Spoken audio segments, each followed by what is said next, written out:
It's a beautiful evening in Sheffield. I'm walking with the Word, thinking about Matthew chapter 17. We read of Jesus taking his disciples up a mountain, Peter, James, and John. So there are three disciples, three witnesses to what happened on that day. And when they get to the top of the mountain, it says that Jesus' face began to shine. His clothing shone bright, dazzling white. Jesus was glorified before his disciples, and it says that Moses and Elijah appeared there with him talking, and the disciples of course got really excited and they said, wow, this is incredible, let us put up 3 tents, one for each of you. And when they said this, a bright dazzling cloud fell upon them, and a voice from heaven said, "This is my son who I love, in whom I am well pleased. Listen to him." The voice of God the Father spoke the words of love over Jesus. And when the cloud disappeared, all they could see was Jesus. The other prophets just faded away, and their sights were just left on Jesus. It's interesting because what we read here is a miracle. And many miracles are intended to bless people. When you look at Jesus' miracles, they're doing things for people. When Jesus raises someone from the dead, he blesses a person, he blesses their families.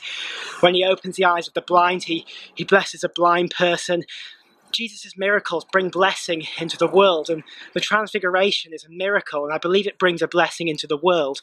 What is that blessing? Well, I believe the disciples got to see Jesus as he truly is.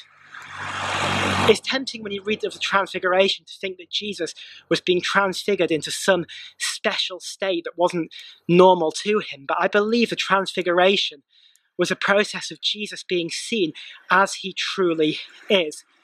I don't know what Jesus looks like sat at the right-hand side of the Father in heaven. I believe it's there.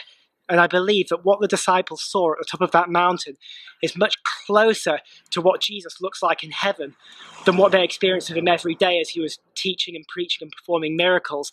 I believe they saw a glimpse of Jesus in a glorified state.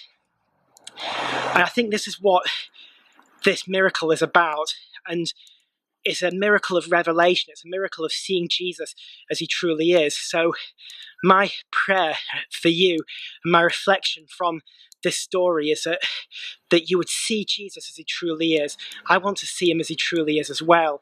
This is a miracle that we should be seeking after, to see Jesus in his glorified state. And I pray that we get to see that. That's a privilege, that's a miracle, and there's blessing that comes with that.